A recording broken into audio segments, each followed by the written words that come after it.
the cold metal pressed against her temple, 3 rifles trained on a woman who hadn't flinched once. The recruits thought they had cornered her, thought they'd won this training exercise with overwhelming force. They had no idea they were staring down the barrel of a living nightmare, a ghost from wars they'd only read about in classified files. What happened in the next 60 seconds would haunt them for the rest of their military careers. Her name was Sarah Mitchell, though most people who knew that name were either dead or sworn to secrecy. She'd spent 15 years in places that didn't exist on maps, doing things that would never appear in any official record.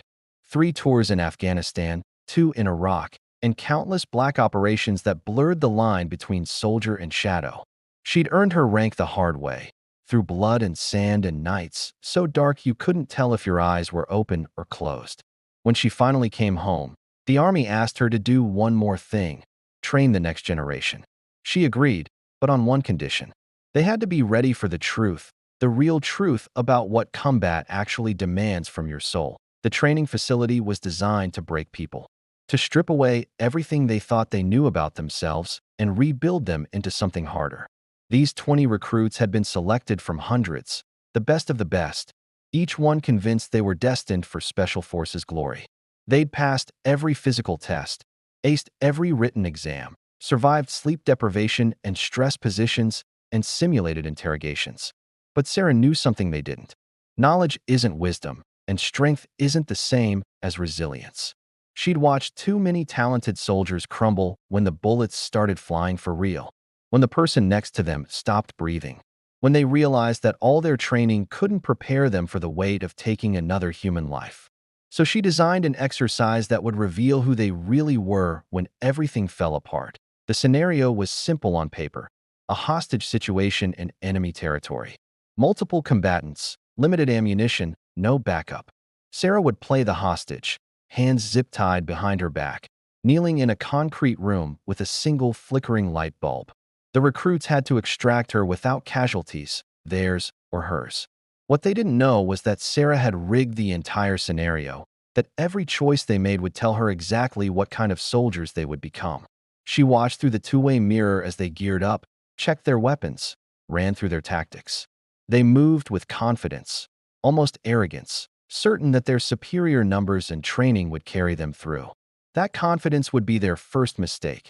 They breached the door with textbook precision, flashbangs rolling in, rifles up, voices shouting commands that echoed off the bare walls. Sarah didn't move, didn't speak, just kept her head down like a terrified civilian would. The team leader, a kid named Marcus with a sharp jaw and sharper eyes, approached her first, scanning for threats, his finger resting just above the trigger. That's when she made her move, a subtle shift in her posture, a fake stumble that put her directly in their line of fire. Marcus hesitated, just for a fraction of a second, and that hesitation rippled through the entire squad. They froze, rifles still aimed, but now they were aiming at her, 3 red laser dots dancing across her forehead like deadly fireflies. In that moment, she wasn't their instructor anymore. She was a liability, a complication, a problem that needed solving.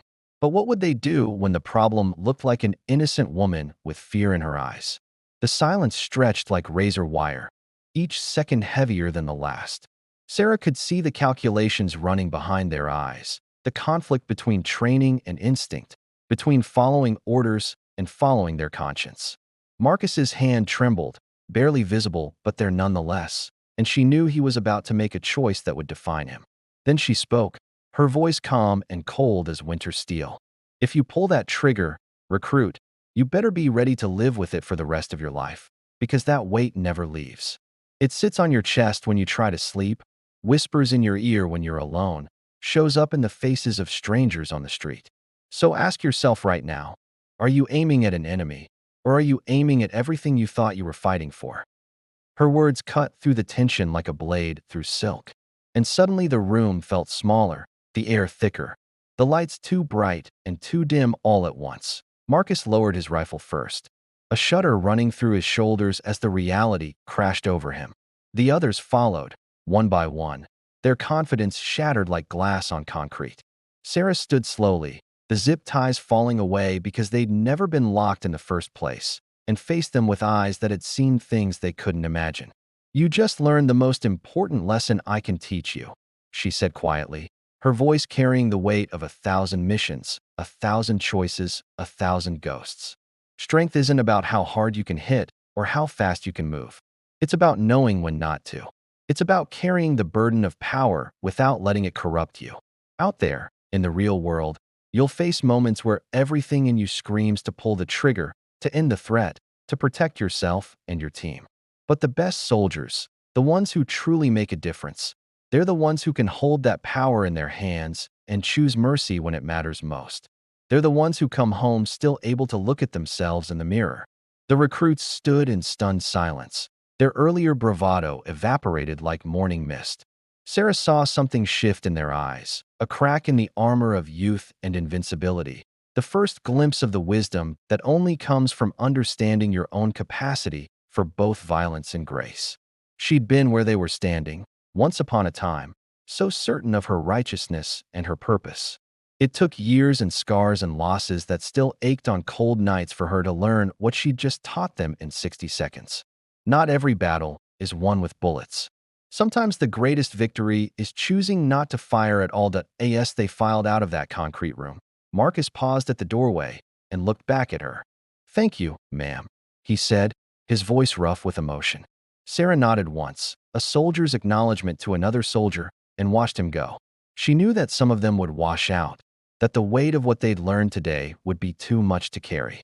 But the ones who stayed, the ones who let this lesson reshape them from the inside out, they would become something rare and precious. Warriors with wisdom, strength tempered by compassion, the kind of soldiers the world desperately needed. And maybe, just maybe, they'd make it home with their souls still intact, ready to teach the next generation that true courage isn't about never being afraid. It's about being afraid and choosing humanity anyway, even when you've got every reason not to. That's the lesson Sarah Mitchell learned in deserts and mountains far from home. And that's the legacy she'd fight to pass on until her very last breath.